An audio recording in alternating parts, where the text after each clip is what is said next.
أعوذ بالله من الشيطان الرجيم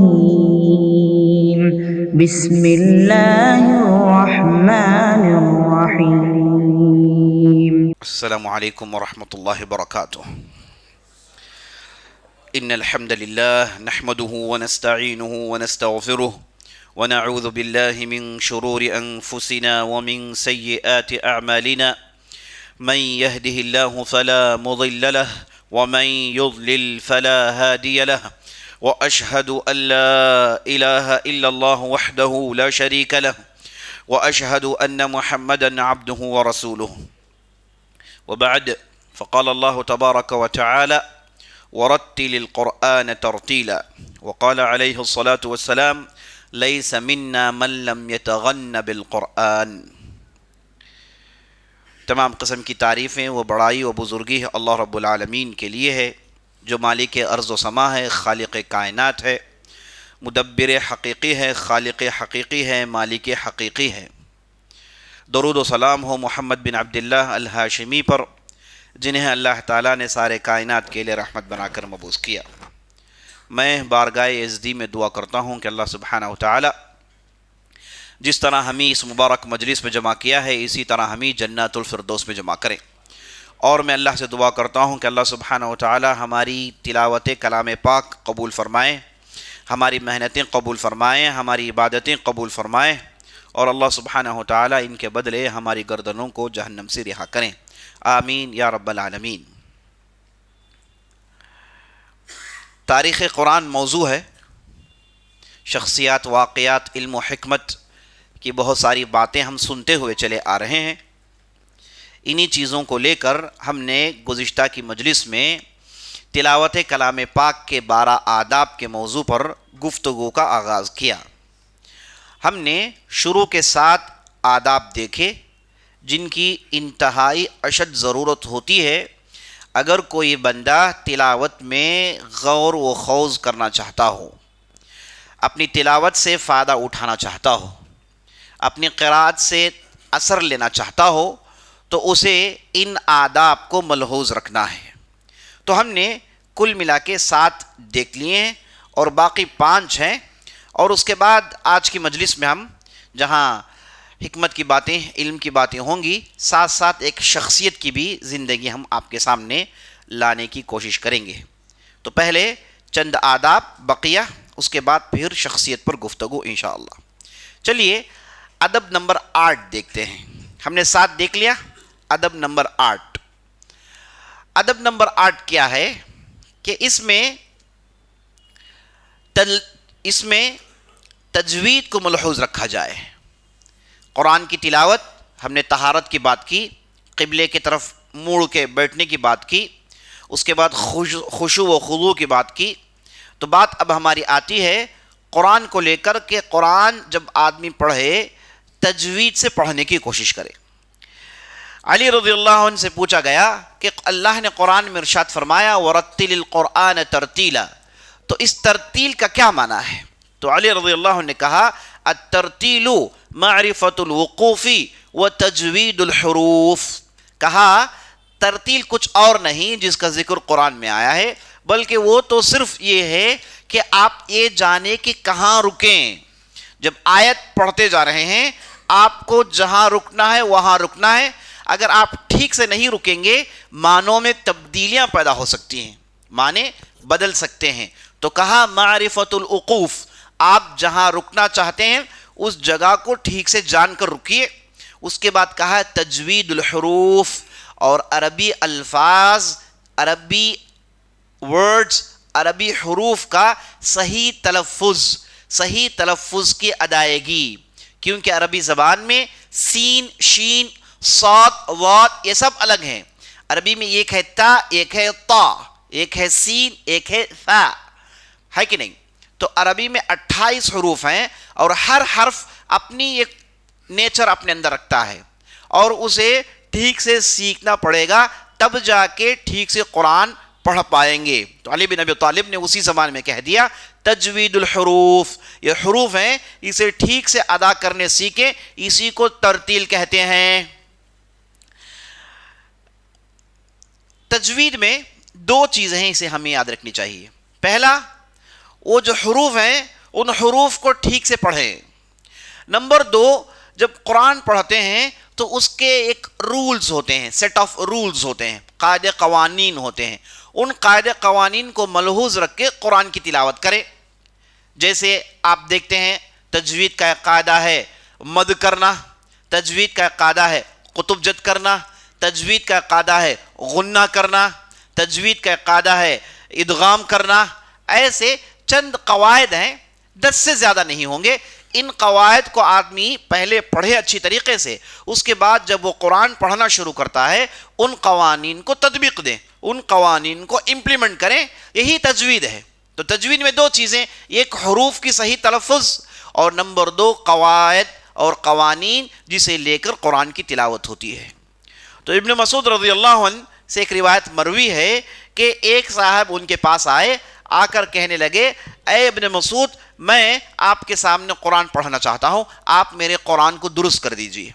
عبداللہ بن مسعود نے کہا کہ چلو بھائی پڑھو. تو انہوں نے سورہ نساء کی آیت پڑھی، انما الصدقات للفقراء والمساکین والعاملین علیہا والمؤلفۃ قلوبہم. تو عبداللہ بن مسعود نے کہا کہ رک جاؤ، نبی صلی اللہ علیہ وسلم نے ہمیں ایسے قرآن نہیں پڑھایا ہے، کیا پڑھ رہے تم؟ تو صاحب نے کہا یا ابا عبد الرحمن اقرئنا، اے ابا عبد الرحمن تو پھر مجھے بتائیے کہ میں کیسے پڑھوں. تو عبداللہ بن مسعود نے کہا اس طریقے سے پڑھو، انما الصدقات للفقراء والمساکین. کہا للفقراء، مد کریے، مد کر کے دکھایا. کہا کہ بغیر مد نبی صلی اللہ علیہ وسلم نے ہم نے نہیں سکھایا ہے. یہاں پر مد ہے، اسے یہاں پر آپ کو مد کرنا ہی پڑے گا. بغیر مد کے نبی صلی اللہ علیہ وسلم نے ہمیں سکھایا نہیں. تو اس حدیث سے بات معلوم ہوئی کہ نبی صلی اللہ علیہ وسلم یہ جو بھی ہم تجوید کے قوانین جسے ہم لے کر پڑھتے ہیں یہ سب نبی صلی اللہ علیہ وسلم سے مروی ہیں. نبی صلی اللہ علیہ وسلم غنہ کرتے تھے، نبی صلی اللہ علیہ وسلم مد کرتے تھے، نبی صلی اللہ علیہ وسلم ادغام کرتے تھے. جتنے بھی تجوید کے جو بنیادی رولز ہیں یہ سب نبی صلی اللہ علیہ وسلم سے لے گئے ہیں. یہ بات کی پیشکش نہیں ہے. ہاں بعد میں اہل علم نے اس پر کتابیں لکھی، بعد میں اہل علم نے اسے ایک الگ علم کے طور پر پیش کیا. ورنہ نبی صلی اللہ علیہ وسلم جب لوگوں کو قرآن سکھاتے تھے تو قرآن کے ساتھ ساتھ تجوید کی تعلیم دیتے تھے. اب سوال یہ پیدا ہوتا ہے کہ بھائی ہم دور دراز علاقے میں رہتے ہیں، ہم عرب نہیں ہیں، ہمارے زبان میں الفاظ نہیں چڑھتے، ہماری عمر بڑی ہو گئی ہے، اب ان چیزوں کو ہم سیکھ نہیں سکتے، اس میں ہمارے لیے تکلیف ہوتی ہے، تو پھر ہم جب قرآن پڑھتے ہیں تو کیا یہ قرآن غلطی ہے؟ تو اس تعلق سے اہل علم نے کہا دیکھیے ایک آدمی کو قرآن پڑھنے کی ٹھیک ڈھنگ سے کوشش کرنی چاہیے. ایسا نہیں کہ آپ پڑھتے جائیں بس، نہیں، اسے سیکھیے نا. اہل علم کہتے ہیں کہ اسے آپ سیکھیے. اللہ کے رسول صلی اللہ علیہ وسلم نے فرمایا انما العلم بالتعلم، علم جو ہے سیکھنے سے آتا ہے، علم سیکھنے سے آتا ہے. تو اس چیز کو سیکھیے. نبی صلی اللہ علیہ وسلم نے صحابہ کو سکھایا ہے، صحابہ نے لوگوں کو سکھایا ہے. اور بعض ایسے بدو آتے دور دراز علاقوں سے، جنگلوں سے، دیہاتوں سے، قریوں سے، کہ ان کے زبان سے الفاظ نکلتے ہی نہیں تھے. تو صحابہ ان کے ساتھ بیٹھتے اور ان کے زبان سے وہ الفاظ نکالنے کی کوشش کرتے. اسی لیے بعض صحابہ آ کے نبی صلی اللہ علیہ وسلم سے شکایت کرنے لگے یا رسول اللہ بعض لوگ آتے ہیں، ہم نے بہت کوشش کی، ان سے سورہ فاتحہ بھی نہیں پڑھی جاتی. ہم نے بہت کوشش کی، بار بار سمجھایا، بڑی عمر ہونے کی وجہ سے اور قریوں میں دیہاتوں میں رہنے کی وجہ سے ان کا اپنا لہجہ ان کی زبان میں چڑھا ہوا ہے، وہ چھوڑ کر اتر نہیں پا رہے ہیں، سورہ فاتحہ بھی نہیں پڑھ پا رہے ہیں. تو اس وقت نبی صلی اللہ علیہ وسلم نے کہا اگر کوئی آدمی جو سورہ فاتحہ بھی نہیں پڑھ سکتا ہے تو سبحان اللہ والحمدللہ واللہ اکبر یہ پڑھ لیں، کم از کم یہ پڑھ لیں، اس کی نماز ہو جائے گی. تو نبی صلی اللہ علیہ وسلم نے کسے چھوٹ دی؟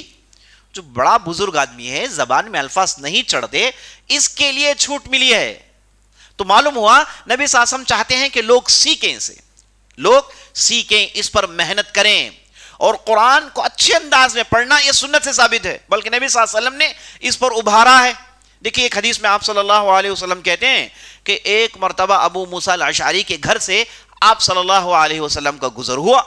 تو آپ صلی اللہ علیہ وسلم ان کے گھر کے پاس رک گئے اور ان کی تلاوت کلام پاک کو سن کر بڑے محظوظ ہوئے، بڑا مزہ لیا, قدم آگے نہیں بڑھ رہے تھے, رک کر سنتے رہے یہاں تک کہ ان کی قرات ختم ہو گئی. بعد میں نبی صلی اللہ علیہ وسلم اپنے گھر گئے. دوسرے دن جب ابو موسیٰ اشعری سے ملاقات ہوئی تو نبی صلی اللہ علیہ وسلم نے کہا, اے ابو موسیٰ, اللہ نے تجھے آل داؤد کا حنجرہ دیا ہے, یعنی تمہارا جو گلا ہے یہ آل داؤد جیسا ہے, بڑا ہی اللہ نے خوبصورت گلا دیا. تو ابو موسیٰ اشعری نے کیا کہا, یہی دلیل ہے. ابو موسیٰ اشعری نے کہا, یا رسول اللہ, اچھا آپ کل رات میری قرات سن رہے تھے؟ تو نبی صلی اللہ علیہ وسلم نے کہا کہ ہاں ہم سن رہے تھے آپ کی قرات. تو اس کے بعد کہا, اگر مجھے معلوم ہوتا آپ میری قرات سن رہے ہیں لقد حبرت لک تحبیرا. کہا یا رسول اللہ, اگر مجھے معلوم ہوتا تو میں اسے اور خوبصورت انداز میں اور چمکا کر اور بہتر انداز میں پڑھتا. تو معلوم ہوا ایک آدمی قرآن کو بہتر انداز پڑھنے کے لیے محنت کرتا ہے, تکلف کرتا ہے, تو یہ ثواب کا باعث ہے, اس میں اسے اجر ملے گا. تو قرآن پڑھنے کے لیے محنت کرنا, بار بار الفاظ کو زبان میں چلانے کی کوشش کرنا, اس میں وقت صرف کرنا, یہ بہت بہت ضروری ہے. صحابہ نے ایسے ہی لوگوں کو سکھایا ہے. لیکن بعض لوگ جب ان سے یہ چیزیں نہیں بن پڑتی تو ان کے دل میں بات آتی ہے کہ میرے قرآن پڑھنا ہی پورا غلط ہے, تو میں قرآن کیوں پڑھوں. تو ایسے لوگوں کو ہم کہیں گے کہ نہیں بھائی, آپ پڑھیے, جو آپ سے بن پڑتا ہے پڑھیے, لیکن ایک چیز سیکھنے کا اپنے دماغ میں وہ ایک دروازہ کھلا رکھیے کہ مجھے اور بھی سیکھنا ہے. آج آپ نہیں پڑھ رہے, کل آپ سیکھ لیں گے, ٹھیک ہے.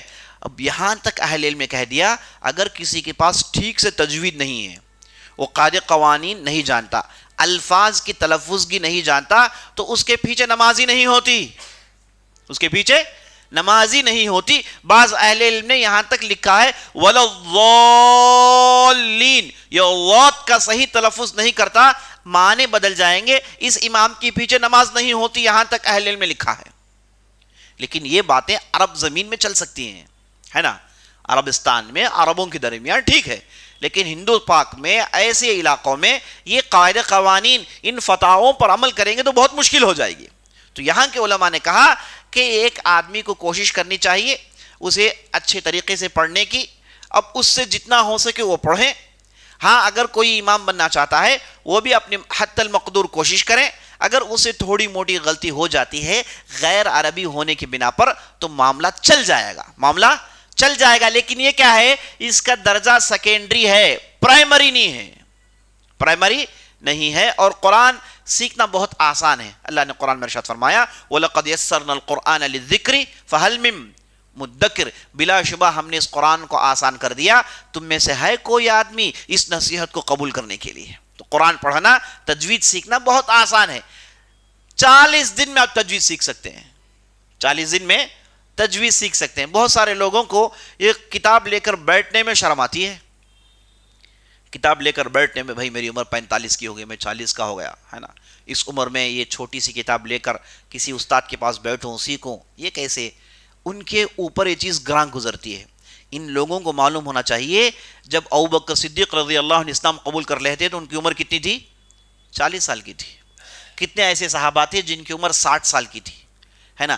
حسان بن ثابت اسلام قبول کرتے ہیں, ان کی عمر 60 سال کی. کئی ایسے ہیں جو 65 سال میں اسلام قبول کیے. اس کے بعد انہوں نے قرآن حفظ کیا ہے, اس کے بعد انہوں نے نبی صلی اللہ علیہ وسلم سے قرات سیکھی ہے. تو صحابہ جن سے ہم دین سیکھتے ہیں انہوں نے شروع میں ہی بتا دیا لوگوں کو کہ بھئی قرآن سیکھنا چاہیے, اس کے لیے وقت نکالنا چاہیے. تو ادب نمبر 8 جو میں نے آپ کے سامنے رکھا, اور ایک حدیث بھی آپ کے سامنے رکھ دیتا ہوں. آپ صلی اللہ علیہ وسلم نے ارشاد فرمایا الماہر بالقرآن مع السفرة الكرام البررة الذي يقرأ القرآن ويتتعتع فيه وهو عليه شاق فله أجران. نبی صلی اللہ علیہ وسلم کہتے ہیں الماہر بالقرآن, جو قرآن کو لے کر پوری مہارت کے ساتھ پڑھتا ہے, اسے تلاوت آتی ہے, قرات پڑھنا جانتا ہے, اسے قرآن پڑھنے میں مزہ آتا ہے, ایسے آدمی کا شمار کسے ہوگا, کن لوگوں کے ساتھ ہوگا, مع السفرة الكرام البررة, بزرگ, پاک, شفاف, خوبصورت فرشتوں کے ساتھ اس کا شمار ہوگا قیامت کے دن.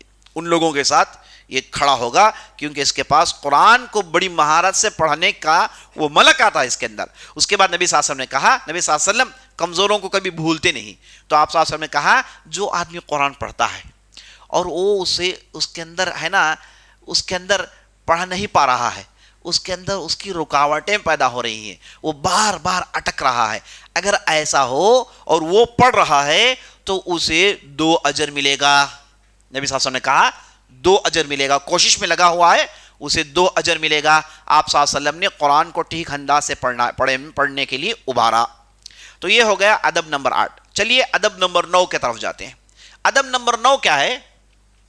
دیکھیے یہ جو اللہ کا کلام ہے، قرآن تلاوت آپ کرتے ہیں، اس کے اندر ایک قسم کا گانا ہے، ایک قسم کا گانا ہے، اسے آپ ایک راگ میں پڑھتے ہیں، ہے کہ نہیں؟ یہاں تک کہ نبی صلی اللہ علیہ وسلم نے ارشاد فرمایا لیس منا من لم یتغن بالقرآن، ہم میں سے وہ آدمی نہیں ہو سکتا جو قرآن کو لے کر گاتا نہیں، راگ سے پڑھتا نہیں۔ قرآن الحمدللہ رب العالمین، یہ نہیں قرآن الحمدللہ رب العالمین الرحمن الرحیم مالک یوم الدین، اس طریقے سے آدمی کو جو بھی اللہ نے دیا ہے پڑھنے کا ملکہ اسے استعمال کریں۔ قرآن کو عام کتابوں کی طرح نہیں پڑھنا ہے، قرآن کو عام کتابوں کی طرح نہیں پڑھنا ہے۔ ہم نے بہت سارے ایسے علماء کو دیکھا، وہ دوران تقریر بھی اگر کوئی آیت پڑھنا چاہتے تو اس کی تلاوت کرتے تھے، اس کی تلاوت کرتے تھے، غنہ مد پورا کرتے تھے، بعد میں اس کا ترجمہ کرتے تھے۔ یہ آسان چیز نہیں ہے عام لوگوں کے لیے۔ تو اس سے معلوم ہوا کہ قرآن کو ایک راگ سے، اسے ایک اپنے انداز سے مزے سے پڑھنا چاہیے، یہ بھی اس کے آداب میں سے ہے۔ وہ کیوں؟ جب آدمی راگ سے پڑھتا ہے تو اس کے اندر دل میں سوز پیدا ہوتا ہے، ایک غم پیدا ہوتا ہے، قرآن کے معنی سمجھنے کا ماحول پیدا ہوتا ہے، قرآن سے اثر قبول کرنے کا ایک ماحول پیدا ہوتا ہے نا، یہ اس کا بہت بڑا فائدہ ہے۔ جب جبیر بن مطعم رضی اللہ عنہ ارشاد فرماتے ہیں میں نے نبی صلی اللہ علیہ وسلم کو مغرب کی نماز میں سورہ طور پڑھتے ہوئے سنا، خدا کی قسم میں نے اس سے بہتر تلاوت کسی اور کی نہیں سنی، اس سے بہتر آواز کسی اور کی نہیں سنی، اس قرات سے مضبوط قرات کسی اور کے میں نے نہیں سنی۔ آپ صلی اللہ علیہ وسلم مغرب میں سورہ طور پڑھتے ہیں اور پورے ترتیل کے ساتھ، اور بعض روایتوں میں آیا ہے کہ آپ صلی اللہ علیہ وسلم جب بھی روکتے کھینچ کر روکتے، آپ صلی اللہ علیہ وسلم مت کرتے تو کھینچ کر مت کرتے، غنے میں رکتے تو اچھی طریقے سے راگ پیدا کرتے۔ یہ آپ صلی اللہ علیہ وسلم کی قرات تھی۔ اور آپ صلی اللہ علیہ وسلم بھی کیا ہیں، بڑی عمر میں قرات سیکھیں، 40 سال کے بعد نبی بنے، اس کے بعد آپ صلی اللہ علیہ وسلم قرات سیکھی، تو ہمارے لیے اب عذر پیش کرنے کا کوئی ذریعہ نہیں۔ لیکن اس میں یہ بھی جان لیجئے کہ قرآن جب آدمی پڑھتا ہے وہ سیکھ کر پڑھے، جلدی جلدی نہ پڑھیں۔ دیکھیں آپ کے سامنے ایک حدیث ہے، آپ صلی اللہ علیہ وسلم، عبداللہ بن مسعود کے پاس ایک صاحب آتے ہیں، آ کر کہتے ہیں اے عبداللہ بن مسعود میں آپ کے سامنے ایک آیت، ایک سورت پڑھنا چاہتا ہوں۔ کہا کہ پڑھو، تو صاحب نے پڑھا تو بڑی تیزی سے پڑھا، غصہ آ گیا، کہا کہ رکو رکو، کیا کر رہے ہو، کیا کر رہے ہو؟ حزن كحز الشعر ان اقواما يقرؤون القرآن لا يجاوز تراقيهم ولكن اذا وقع في القلب فرسخ فيه نفع۔ کہتے ہیں حزن كحز الشعر، تم کیا گھاس کاٹ رہے ہو، جیسے ہماری اردو میں کہا ہے کیا گھاس کاٹ رہے ہو، کیا چر چر چر پڑھتے جا رہے ہو، یہ شعر ہے جسے تم پڑھ رہے ہو، یہ قرآن ہے۔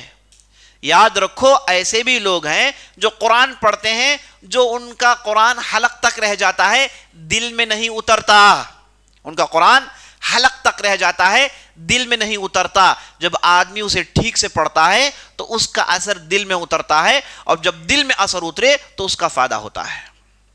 آج ہمارے معاشرے میں اب جائیے، تراویح کا زمانہ ہے، ہماری جتنی مساجد ہیں ان میں آپ نظر ڈالیے، دیکھیے کہ کیسی تلاوت ہوتی ہے۔ بھائی کس نے کہا کہ آپ سوا جز پڑھیں؟ احادیث میں کہیں پر بھی آپ صلی اللہ علیہ وسلم نے سوا جز پڑھنے کی پابندی نہیں لگائی ہے۔ آپ صلی اللہ علیہ وسلم کے تعلق سے، آپ صلی اللہ علیہ وسلم کی قرات کے تعلق سے، تہجد کی نماز کے تعلق سے ماں عائشہ فرماتی ہیں کہ آپ صلی اللہ علیہ وسلم رمضان ہو کہ غیر رمضان ہو 11 رکعت سے زیادہ نہیں پڑھتے، لیکن ہاں لا تسأل عن حسنہن وطولہن، کہتی ہیں کہ ہاں 11 ہی رکعتیں تھی، لیکن ان رکعتوں کی خوبصورتی کے بارے مت پوچھو. بڑی حسین، بڑی جمیل، بڑی خوبصورت لمبی قراتیں ہوتی تھیں. آپ صلی اللہ علیہ وسلم اطمینان سے پڑھتے تھے. آج ہمارے معاشرے میں، ہماری مساجد میں، پہلے تو ان ائمہ کو، یہ تو ایک ہمارے یہاں کا ایک سانحہ ہے ہمارے معاشرے میں. یہ ہماری امت بگڑنے کی وجہ کیا ہے معلوم آپ کو؟ یہ امت ہماری اتنی پسپا ہونے کی وجہ آپ کو کیا معلوم ہے؟ پورے ہندوستان میں اتنی بڑی مسلمان قوم، اتنی بڑی تعداد، اتنے بڑے عہدے سب کچھ رہنے کے باوجود بھی ہماری قوم پست. آپ کو پتا ہے کیوں ہے؟ کیونکہ ہمارے مساجد کے ائمہ ہیں نا، یہ سب 58-54 کے ائمہ ہیں. قوم کیا چیز ہے؟ قوموں کی امامت کیا ہے؟ اسے کیا سمجھے بیچارے 2 رکعت کے امام؟ علامہ اقبال نے بڑی صحیح بات کہی. کہا قوم کیا چیز ہے، قوموں کی امامت کیا ہے. جب آپ امام بنتے ہیں تو آپ کے اندر کیا کیٹیگریز، آپ کے اندر کیا کیریکٹرسٹکس، آپ کے اندر کیا کوالٹیز ہونی چاہیے.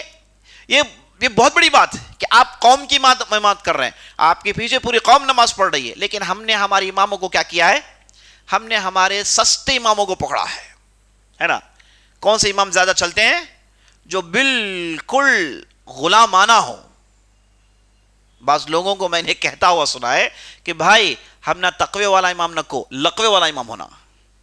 بعض متولیوں سے میں نے سنا ہے ایسے ہی بول رہے ہیں مسجد میں، کیونکہ امام ان کے پاس غلام بن کر رہے ہے نا. اس کے لیے یہ جو 15,000 روپے جو بڑا بڑا اماؤنٹ جو دیتے ہیں ہے نا، جسے لینے کے لیے وہ بڑی گاڑی میں آتے ہیں ہے نا، یہ جو ان کی تنخواہیں ملتی ہیں، یہ تنخواہیں ہے نا بالکل غلام بن کر لیں.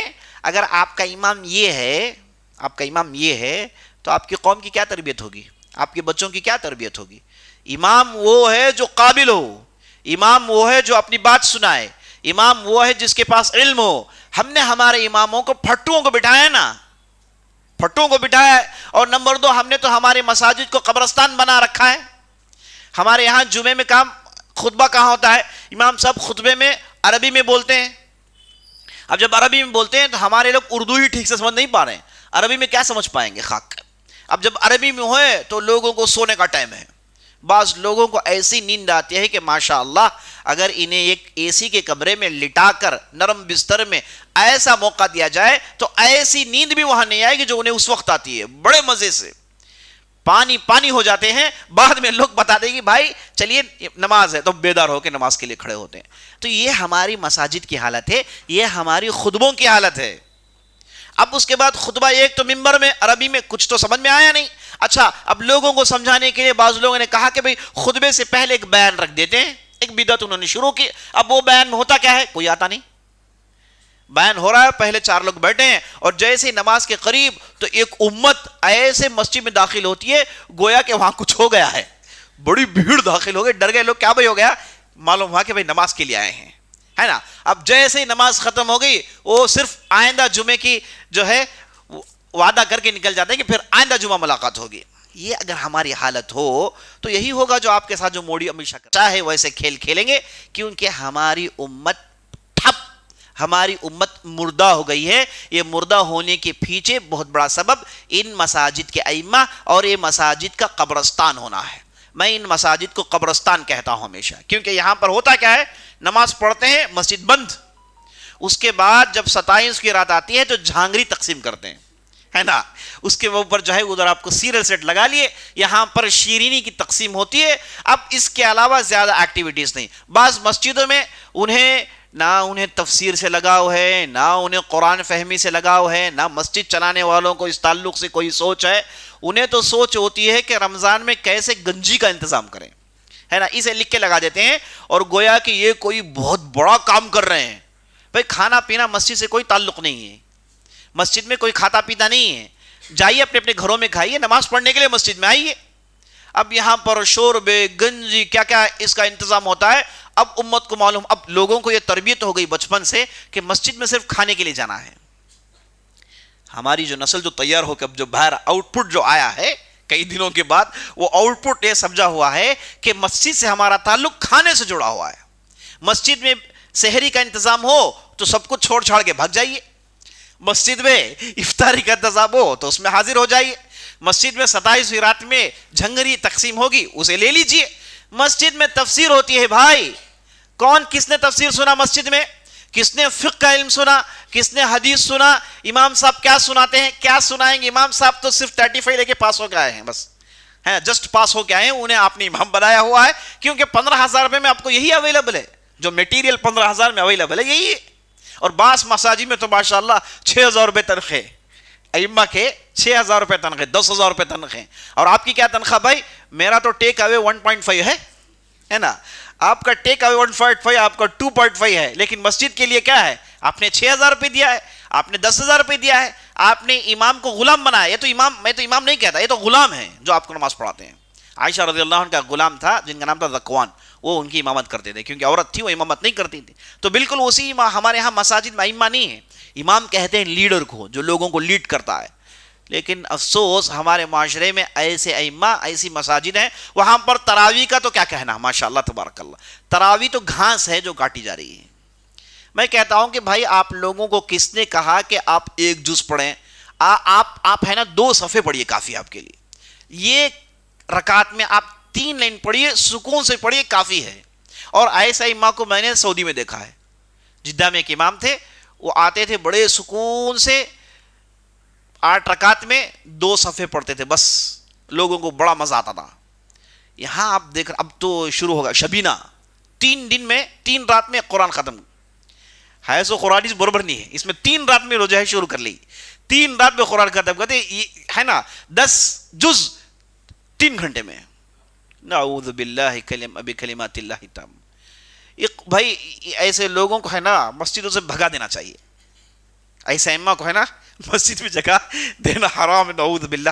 میں جہاں رہتا ہوں وہاں مجھے ایسی قراتیں سنے آتی ہیں, میں گھر میں نہیں رہ سکتا, میں گھر چھوڑ کے نکل جاتا ہوں کہ نہیں ہو سکتا بھائی, یہ کیا کر رہے ہیں آپ لوگ قرآن کے ساتھ. اللہ حفاظت فرمائے.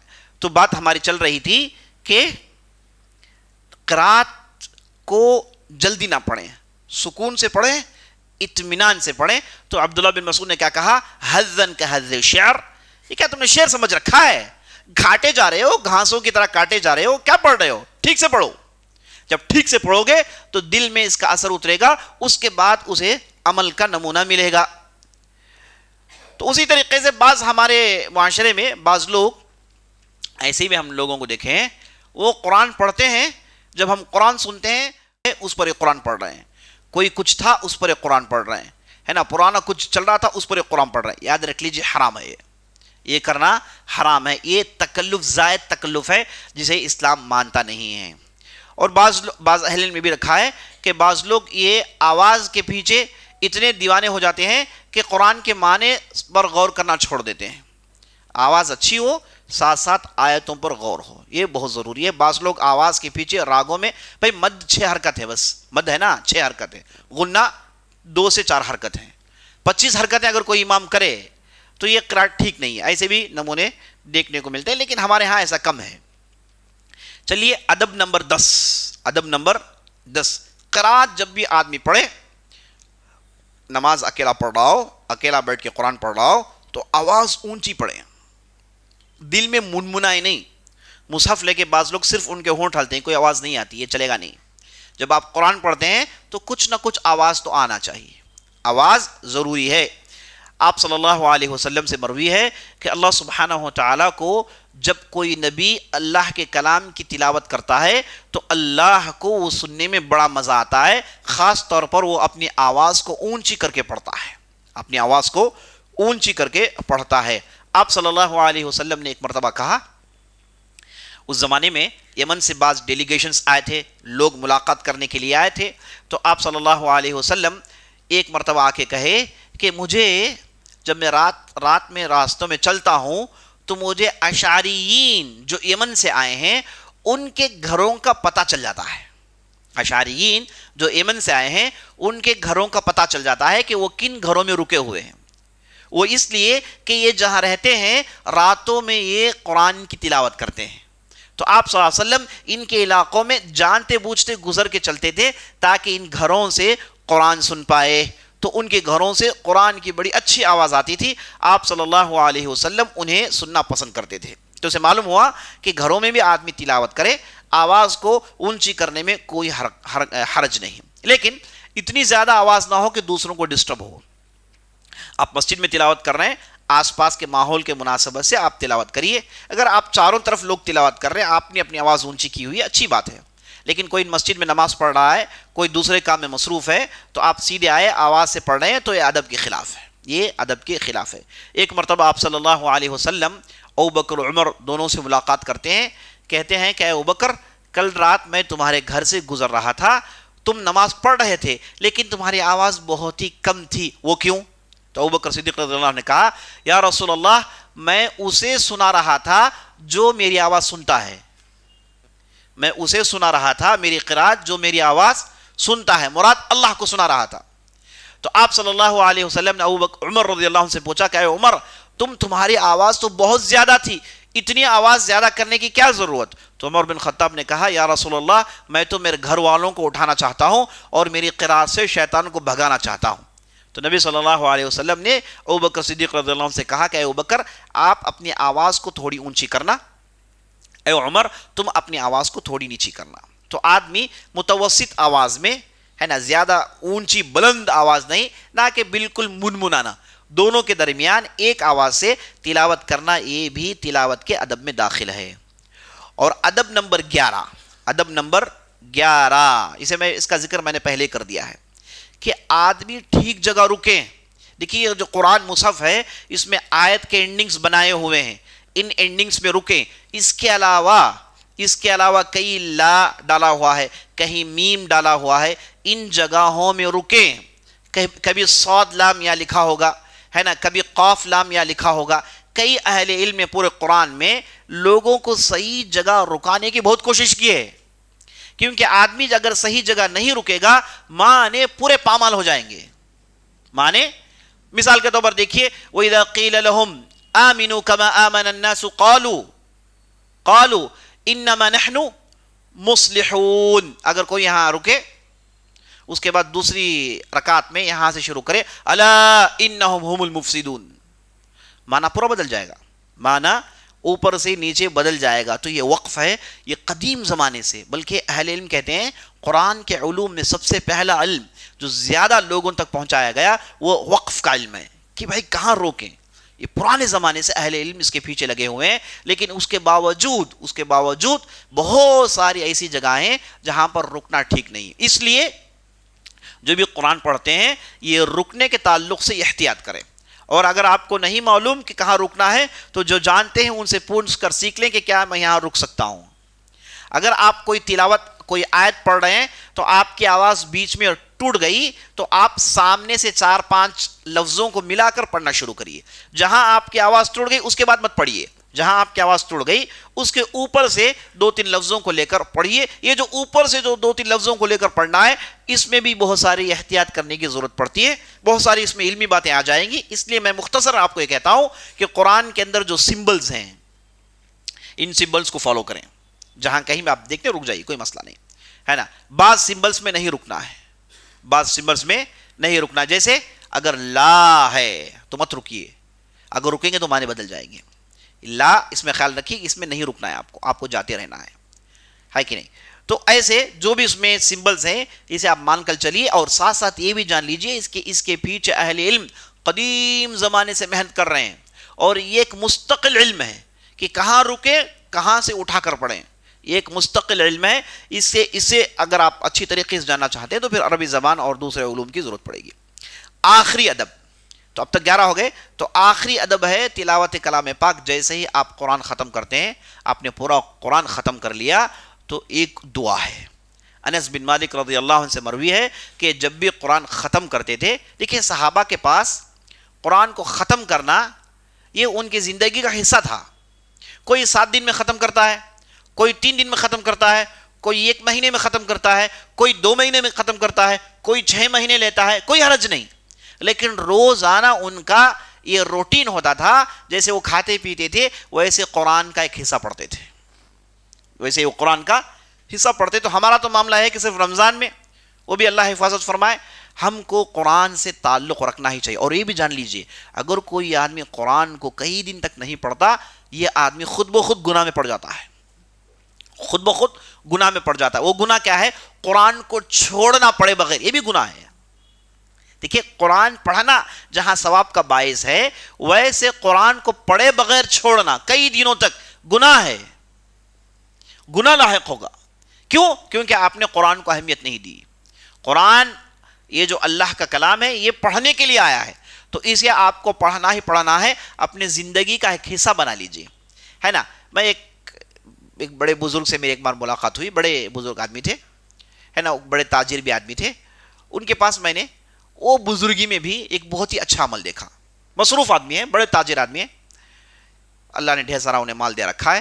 ان کے پاس طریقہ یہ ہے کہ وہ روزانہ 2 آیتیں پڑھتے، ترجمے کے ساتھ، تفسیر کے ساتھ. اور انہوں نے مجھے کہا کہ میں ایسے پورا قرآن کمپلیٹ کرتا ہوں روزانہ. میرا طریقہ یہ ہے.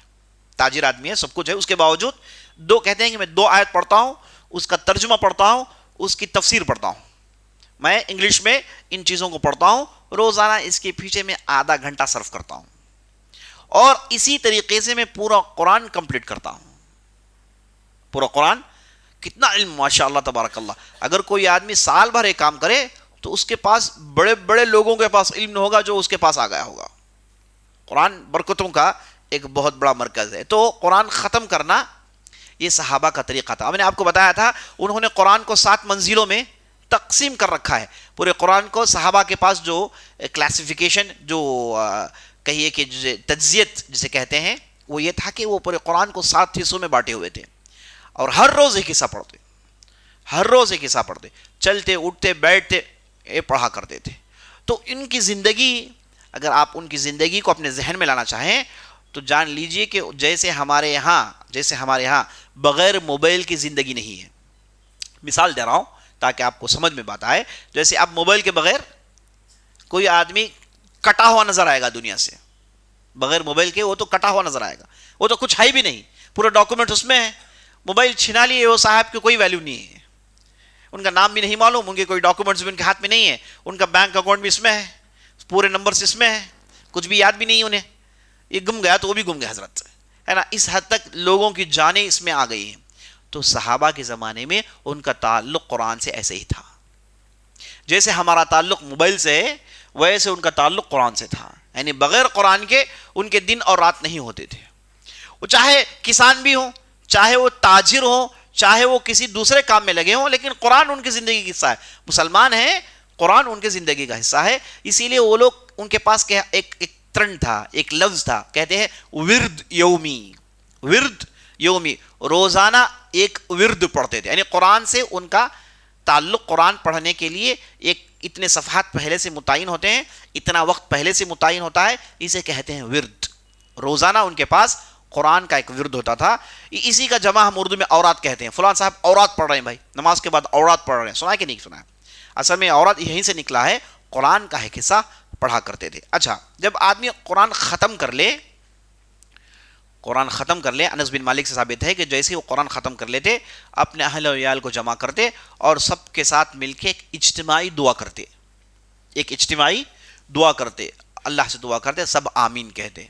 اور اہل علم نے لکھا ہے، اگرچہ کہ حدیث اس تعلق سے کوئی حدیث نہیں آئی ہے، لیکن سلف و صالحین کے اقوال سے مروی ہے کہ وہ یہ کہتے تھے عند ختم القرآن دعوت مجابہ. جب آدمی قرآن ختم کرتا ہے تو اس وقت اس کی دعا قبول ہونے کا موقع ہے، اس کی دعا قبول ہو کر رہتی ہے. ابن القیم رحمۃ اللہ علیہ کہتے ہیں کہ یہ ایسا موقع ہے، ایک ایسی جگہ ہے جب آدمی قرآن ختم کرتا ہے وہاں پر اس کی دعا 100% قبول ہوتی ہے. 100% قبول. بعض اہل علم قرآن کو ختم کرتے تھے اس لیے کہ یہ گھڑی آئے گی کہ انہوں نے قرآن ختم کر لیا ہے، اب ان کی ایک دعا 100% قبول ہوگی. تو اس کے لیے وہ ہمیشہ کوشاں رہتے تھے، اس کے لیے پوری کوشش کرتے تھے کہ ختم ہو اس کے بعد دعا کر لیں، یہ ختم ہو اس کے بعد دعا کر لیں. تو یہ جو دعا ہے یہ قبول ہونے والی دعا ہے، تو اس جگہ اسے کرنی چاہیے. اب دعائے ختم القرآن کے نام سے کئی دعائیں آئی ہیں، اس میں اکثر ثابت نہیں ہے. اچھا، بعض لوگوں کے پاس یہ ٹرنڈ ہے اور بعض لوگوں کو بتایا جاتا ہے کہ آپ قرآن ختم کر لیں تو پھر سورہ فاتحہ ایک بار پڑھ لیں، سورہ بقرہ کی شروع کے چند آیتیں پڑھ لیں تاکہ آپ قرآن کو کنیکشن میں رکھیں. اس کی کوئی ضرورت نہیں. اس کا نام بھی بعض لوگ کہتے ہیں، اسے کہتے ہیں الحال المرتحل. اس کی بھی کوئی ضرورت نہیں. اسی طریقے سے قرآن ختم کرنے کے بعد صدق اللہ العظیم کہنا ضروری نہیں ہے کسی حدیث میں اس کا ذکر نہیں آیا. صدق اللہ العظیم. بعض لوگوں نے اسے ترن بنا رکھا ہے، اگر کوئی یہ نہیں کہے گا تو غصے میں آ جاتے ہیں، کہتے ہیں کیوں نہیں کہا آپ نے. حالانکہ اس کی کوئی ضرورت نہیں ہے، اسے قرآن کا کوئی تعلق نہیں ہے. تو یہ ہو گئے آپ کے 12 آداب. کل ہم نے 7 دیکھے، آج 5. کل ملا کے تلاوت کلام پاک کے 12 آداب آپ نے سن لیے الحمدللہ. یہ ایسے آداب ہیں، اس پر آپ عمل کریں گے انشاءاللہ آپ قرآن سے صحیح تأثر لے پائیں گے، قرآن سے صحیح فائدہ اٹھا پائیں گے. یہ آداب اہل علم کیوں بیان کرتے ہیں؟ تاکہ آدمی قرآن سے فائدہ اٹھائے. ورنہ ہوتا یہ ہے کہ آدمی اپنی مرضی سے پڑھتا ہے، کوئی فائدہ اسے ہوتا نہیں ہے. تو اہل علم نے صحابہ کے عمل اور احادیث پر نظر ڈالا تو جو انہیں مورلز اینڈ ایٹیکیٹ نظر آئے انہوں نے جمع کر دیا، جسے میں نے آپ کے سامنے 12 کی شکل میں پیش کیا ہے. تو یہاں پر ہم یہ آداب کے متعلق بات ختم کرتے ہیں. چلیے جو بھی گھڑی باقی ہے اس میں ہم ایک شخصیت کو لے کر اس کی زندگی بھی سن لیتے ہیں. نہیں کوئی بات چھوڑیے، چلیے شخصیت کا آغاز کرتے ہیں.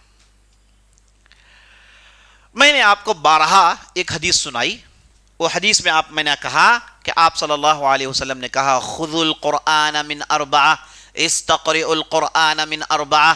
اے لوگو 4 لوگوں سے قرآن سیکھو، اے لوگو 4 لوگوں سے قرآن حاصل کرو. تو نبی صلی اللہ علیہ وسلم نے کئی ایک صحابہ کا نام گنوایا، کہا کہ ان سے آپ قرآن حاصل کرو. تو آپ صلی اللہ علیہ وسلم نے زید بن ثابت کا ذکر کیا، آپ صلی اللہ علیہ وسلم نے معاذ بن جبل کا ذکر کیا، اور آپ صلی اللہ علیہ وسلم نے ابی بن کعب کا ذکر کیا. ہم نے ان شخصیتوں کو سن لیا ہے کہ نہیں؟ ہم نے ان شخصیتوں کو سن لیا. یہ جتنے بھی احادیث آئے ہیں ان احادیث کو آپ جوڑ کر دیکھیں گے تو اس میں یہ شخصیتوں کا نام ہے. پہلے ابی بن کعب، اس کے بعد نام آتا ہے عبداللہ بن مسعود، اس کے بعد نام آتا ہے معاذ بن جبل، اور اس کے بعد زید بن ثابت. تو ہم نے ان 4 کو دیکھ لیا. اب باقی ہیں 2، ان دونوں کو آج دیکھنے کی کوشش کرتے ہیں. یہ 4 ہیں جن کے بارے میں بہت زیادہ تفصیل آئی ہے، جن پر ہم نے ایک مستقل درس ہم نے دیا. اب یہ 2 شخصیتیں ہیں، ان کے تعلق سے زیادہ تفصیل نہیں. تو ہم کوشش کریں گے کہ آج کی مجلس میں ان 2 شخصیتوں کو لے لیں. وہ 2 شخصیتیں کون ہیں؟ پہلے ہیں سالم مولا ابو حذیفہ رضی اللہ عنہ. سالم مولا ابی حذیفہ رضی اللہ عنہ ایک شخصیت. نمبر 2 ابو زید. اب انشاءاللہ ہم 2 شخصیتوں کو دیکھیں گے. اگر ہم نے دیکھ لیا تو ہم نے ان شخصیتوں کی زندگیاں دیکھ لی جن کا تعلق قرآن سے تھا اور جن کے تعلق سے نبی صلی اللہ علیہ وسلم نے کہا کہ اے لوگو ان سے قرآن سیکھو، ہے نا. تو اس اعتبار سے ہمارا سبجیکٹ مکمل ہو جائے گا. تو چلیے سالم ابو حذیفہ کے بارے میں سنتے ہیں. سالم ابو حذیفہ جو ہیں، ان کا نام ایسا ہے سالم مولا ابو حذیفہ. معنی کیا ہے؟ ابو حذیفہ کا غلام. ابو حذیفہ کا غلام. ابو حذیفہ یہ مہاجر صحابی تھے، انہوں نے شروع میں اسلام قبول کیا، بالکل پرانے لوگوں میں سے، اور ان کی ڈھیر ساری قربانیاں ہیں. تو ان کے یہاں یہ غلام تھے. یہ کیسے غلام بنتے ہیں؟ ان کا نام تھا سالم بن معقل. یہ اصل میں آئے تھے پرشیا سے، فارس سے. ان کی بستی تھی استخر. کچھ لڑائی ہوئی تھی جاہلیت میں، تو وہاں کے لوگوں کو عربوں نے غلام بنا کے انہیں مکہ پہنچا دیا. غلام بنا کے انہیں مکہ پہنچایا. جب مکہ انہیں اللہ نے پہنچایا تو کتنا بڑا فائدہ دیکھیے. اگر وہ پارس میں ہی رہ جاتے، وہیں پرشیا میں ہی رہ جاتے، تو انہیں اسلام کا بڑا تحفہ نہیں ملتا. وہاں سے لوگوں نے انہیں غلام بنایا اور انہیں مکہ پہنچا دیا. اب یہ مکہ پہنچے تو انہیں ایک عورت خریدتی ہے جن کا نام تھا سبیتہ. یہ ابو حذیفہ رضی اللہ عنہ کی بیوی تھی. یہ خریدتی ہیں اور ان کے پاس ایک کئی دن تک غلامی کرتے ہیں، کام کرتے ہیں. بعد میں ہوتا یہ ہے کہ انہیں یہ رہا کر دیتی ہیں. ان کے اخلاق دیکھ کر، ان کے اچھے رہن سہن اور ان کے ڈھنگ کو دیکھ کر، ان کی محنت کو دیکھ کر سبیتہ رضی اللہ عنہ جو کہ مسلمان ہو چکی تھی، انہوں نے سالم کو رہا کر دیا. جیسے ہی سالم رہا ہو گئے تو ابو حذیفہ نے کیا کیا؟ انہیں اپنا بیٹا بنا لیا. جاہلیت کے طریقے پر، جاہلیت میں یہ منہ بھولے بیٹے بنانے کا سسٹم تھا. جیسے نبی صلی اللہ علیہ وسلم نے کسے بنایا تھا؟ زید بن حارثہ کو اپنا منہ بولا بیٹا بنا رکھے تھے، اور کہتے تھے کہ زید میرا بیٹا ہے. اور یہاں تک تھا زید بن محمد لوگ کہتے تھے. اور اس کے بعد قرآن احکامات نازل کرتا ہے، کہتا ہے کہ دیکھو منہ بولے بوٹے کہنا یہ کوئی سسٹم ہے ہی نہیں. ایک بیٹا آپ کا خونی ہوتا ہے بس، کیونکہ یہ منہ بھولے بیٹے کے نام سے جو جاہلیت کے زمانے میں غلط طریقے رواج ہو گئے جو کہ غیر اسلامی تھا، تو اللہ سبحانہ وتعالیٰ چونکہ اب اسلامی معاشرہ قائم کروانا تھا تو اللہ نے اس سسٹم کو ایسے توڑا کہ اللہ اکبر، یہ توڑنے میں بہت ساری دشواریاں ہوئی، لیکن اس کے باوجود اللہ نے سسٹم کو توڑا، کیونکہ یہ سسٹم اگر نہیں ٹوٹے گا تو بہت سارے دوسرے احکامات ہیں جو ٹھیک سے چل نہیں پائیں گے، جیسے وراثت کے احکامات ہو گئے، اور فقہ میں دوسرے مسائل ہیں، اس میں بیٹے بیٹیاں ان لوگوں کے لیے وراثت میں حصہ ہے، ان لوگوں کے لیے خونی رشتوں کے لیے دوسرے مسائل ہیں پوری شریعت کے اندر، شادی بیاہ کے مسائل ہیں، طلاق کے مسائل ہیں، تو کئی جگہ یہ چیزیں کنیکٹڈ ہیں۔ تو ایک اسلامی معاشرے میں یہ منہ بھولے بیٹے ہے نا، بیٹے بنا لیے، اڈاپٹڈ چائلڈ، اڈاپٹڈ، یہ تصور ٹھیک سے کام نہیں کرے گا، تو اس لیے اسلام نے کیا کیا؟ توڑ دیا۔ اس کا مطلب یہ نہیں کہ اسلام نے حرام قرار دیا کہ کوئی آدمی کسی بچے کو اپنے لیے پاس پال لے، کسی کی جو ہے نا وہ کفالت لے لے، کسی کو اپنے گھر میں رکھ کر پالے، کسی کو اپنے بیٹے کا مقام دے، اس سے اسلام نے نہیں روکا، بلکہ یہ تو اچھا کام ہے، یہ تو خیر و برکت کا کام ہے، یہ اسلام کیوں روکے گا؟ اسلام نے یہ روکا کہ یہ بچے کو سیدھے اس باپ کا بیٹا کہیں، اسلام کا یہ نہیں چلے گا۔ اب دیکھیے یہ جو ہے سالم کو سالم بن ابی حذیفہ کہتے تھے، ابو حذیفہ کا لڑکا سالم، جیسے نبی صلی اللہ علیہ وسلم کا لڑکا زید کہتے تھے، تو اسلام نے کہا کہ لڑکا مت کہو، ہاں پالیے پوسیے دیکھ بھال کریے، ثواب کا کام ہے، خیر کا کام ہے، یتیموں کا ساتھ دینا، یتیموں کے سر میں ہاتھ پھیرنا، اور یتیم کے تعلق سے نبی صلی اللہ علیہ وسلم کہا کہ وہ اور یتیم جنت میں ایسے رہیں گے، تو بڑا مرتبہ ہے، اس میں ذرا برابر بھی شک نہیں، لیکن خون کے بیٹے کے برابر آپ انہیں مرتبہ مت دیجیے، یہ تمہارا خون کا بیٹا ہو نہیں سکتا، آپ اسے اپنی وراثت میں حصہ دے نہیں سکتے، ہاں آپ اس کے لیے کوئی وصیت کر دیجئے لیکن وہ وارث نہیں بن سکتا۔ تو اسلام نے اس قاعدے کے پر بہت زور دیا، اور نبی صلی اللہ علیہ وسلم سے کہہ دیا کہ زید بن حارثہ نے جس عورت کو طلاق دیا ہے آپ ان سے شادی کر لیں۔ آپ صلی اللہ علیہ وسلم کو یہ چیز گراں گزری تو اللہ نے کڑی تاکید کی، کہا اتخشى الناس واللہ احق ان تخشى، اے نبی تم لوگوں سے ڈر رہے ہو جبکہ اللہ سے تمہیں زیادہ ڈرنا ہے، اور اللہ نے فلم زوجنا کہا، ہم نے تمہاری شادی زید کی مطلقہ سے کر دی ہے، کیونکہ اب زید رضی اللہ عنہ معاشرے میں محمد کے بیٹے کے نام سے مشہور ہیں، اب ان کے بیٹی سے جب ان کے اہلیہ سے شادی کریں گے مطلقہ عورت سے، تو یہاں پر اس کے جڑوں کو توڑ دیا جاتا ہے کہ وہ بیٹا ہی نہیں، اس لیے تو شادی ہوئی، وہ بیٹا ہے ہی نہیں اس لیے تو اس کی مطلقہ سے شادی ہوئی۔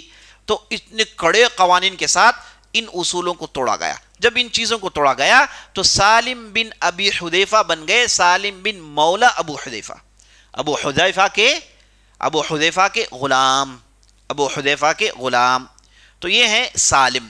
تو میں نے آپ کو بتایا یہ کہاں سے آئے تھے؟ فارس سے آئے تھے، مکے میں تھے، اور جیسے ہی ان کے آقا ابو حذیفہ نے اسلام قبول کیا، سالم نے بھی اسلام قبول کر لیا، سالم نے بھی اسلام قبول کیا، تو اسلام قبول کیا، اللہ اکبر، یہ تھے فارس، لیکن نبی صلی اللہ علیہ وسلم انہیں بہت پسند کرتے تھے، ان کی تلاوت کو بہت پسند کرتے تھے، اس لیے نبی صلی اللہ علیہ وسلم کی غیر حاضری میں مکے میں، دیکھیے ہم نے مدینے میں زید بن ثابت کو دیکھا امامت کرتے ہیں، مدینے میں ہم نے ابی بن کعب کو دیکھا امامت کرتے ہیں، معاذ بن جبل کو دیکھا کہ ان کی ایک مسجد ہے، لیکن مکی زمانے میں یاد رکھ لیجئے، مکی زمانے میں نبی صلی اللہ علیہ وسلم کے ہوتے ہوئے نہ ہوتے ہوئے سالم مولا ابو حذیفہ امامت کرتے تھے، ابوبکر عمر کئی مرتبہ ان کی امامت میں نماز پڑھے ہیں، اور ہم جانتے ہیں اس زمانے میں کیسے نماز پڑھتے تھے، چھپ چھپا کے نماز پڑھتے تھے، ہے نا، کبھی کسی کے گھر میں، کبھی کسی پہاڑی میں، کبھی کسی گھاٹی میں، کبھی کسی چٹان کے پیچھے، تو نبی صلی اللہ علیہ وسلم کے ساتھ کبھی کبھار یہ بھی امامت کرتے تھے، تو اس سے معلوم ہوا کہ یہ غیر معمولی منصب والے ہیں، اس زمانے میں امامت کرنا، ان کی امامت کے پیچھے ابوبکر عمر پڑھتے تھے رضی اللہ عنہ، اور اس کے بعد جب یہ ہجرت کر کے آئے تو ہم جانتے ہیں ہجرت کرنے میں جو حالات پیش آئے، اس میں مدینہ جانے سے پہلے قبا کو صحابہ پہنچے تھے، قبا کو صحابہ پہنچ کے نبی صلی اللہ علیہ وسلم کا انتظار کر رہے تھے، کئی صحابہ قبا پہنچ گئے تھے، جب یہ قبا پہنچ گئے تو سالم ان کی امامت کرتے تھے، عمر بن خطاب ان کی امامت میں نماز پڑھتے تھے قباء کے اندر. بعد میں نبی صلی اللہ علیہ وسلم نے انہیں قباء کا مستقل امام بنایا ایک زمانے تک, اور بعد میں نبی صلی اللہ علیہ وسلم نے انہیں مختلف جگہوں پر امام بنا کر بھیجا. اور عمر بن خطاب رضی اللہ عنہ انہیں بہت چاہتے تھے, اور نبی صلی اللہ علیہ وسلم کے ہر لڑائی میں ساتھ رہے. بدر سے لے کے آخری جتنی بھی لڑائیاں ہوئی سب لڑائیوں میں نبی صلی اللہ علیہ وسلم کے ساتھ تھے. مائی عائشہ کہتی ہیں کہ ایک مرتبہ میں نبی صلی اللہ علیہ وسلم کے پاس گھر جا رہی تھی تو میں تھوڑی تاخیر سے پہنچی, تو نبی صلی اللہ علیہ وسلم نے کہا کہ آپ تاخیر سے کیوں پہنچ رہی ہیں؟ تو مائی عائشہ نے کہا یا رسول اللہ میں اس لیے تاخیر سے پہنچی کہ میں آ رہی تھی تو میں نے مسجد میں ایک صاحب کو قرات پڑھتے ہوئے سنا, تو ایسی بہترین قرات تھی کہ میرے پیر رک گئے, میں آگے بڑھ نہیں پائی. تھوڑی دیر کے لیے ان کی قرات سن کے آپ کے پاس پہنچی ہوں, تھوڑی دیر ان کی قرات سن کے آپ کے پاس پہنچی ہوں. تو نبی صلی اللہ علیہ وسلم فوراً گھر سے نکلتے ہیں مسجد کی طرف دیکھنے کے لیے کہ قاری کون ہے, دیکھنے کے لیے یہ پڑھنے والا کون ہے. دیکھیے نبی صلی اللہ علیہ وسلم کا اہتمام, نبی صلی اللہ علیہ وسلم کا ایریا آف کانسنٹریشن دیکھیے, ایریا آف ہے نا, جہاں آپ صلی اللہ علیہ وسلم زیادہ لوگوں کے اندر جو چیز چاہتے تھے, لوگوں کے اندر جو چیز لانا چاہتے تھے اسے لے کر نبی صلی اللہ علیہ وسلم کبھی بے قرار ہو جاتے تھے. اس بے قراری سے گھر سے باہر نکلنا, کوئی پڑھا ہے بے قاری پڑھے ہوں گے ٹھیک ہے بات ختم ہو گئی, نہیں, آپ صلی اللہ علیہ وسلم دوڑ رہے ہیں دیکھنے کے لیے, گھر سے نکل کے جا کے دیکھ رہے ہیں, دیکھا کہ یہ تھے سالم مولا ابو حذیفہ. تو آپ صلی اللہ علیہ وسلم نے اس وقت بہترین جملہ کہا الحمدللہ الذی جعل فی امتی مثلک, کہا تعریف ہے اس ذات کے لیے جس نے تجھ جیسی شخصیت کو میری امت کا حصہ بنایا. بہت بڑی بات ہے, بہت بڑی بات ہے. کہا کہ تم میرے امتی ہو, یہ میرے لیے فخر کا باعث ہے.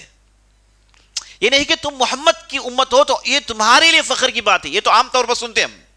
یہاں پر یہ کہا گیا الحمدللہ الذی جعل فی امتی مثلک, میری امت میں تم جیسے آدمی کو اللہ نے رکھا ہے, یہ بہت بڑی اللہ کی تعریف کی بات ہے. تو نبی صلی اللہ علیہ وسلم نے سالم کے لیے اتنا بڑا لفظ استعمال کیا, اور یہ نبی صلی اللہ علیہ وسلم کے زمانے میں رہے, اور ان کی شہادت کیسے ہوتی ہے یہ بھی بڑی جو ہے غمناک واقعہ ہے. ہم جانتے ہیں ابوبکر صدیق رضی اللہ عنہ کے زمانے میں معرکۃ الیمامہ پیش آیا. اس معرکے میں کئی ایک قرآن کے حافظ شہید کر دیے گئے. ہم نے پوری تفصیل, پورا معرکہ ہم نے آپ کے سامنے رکھا.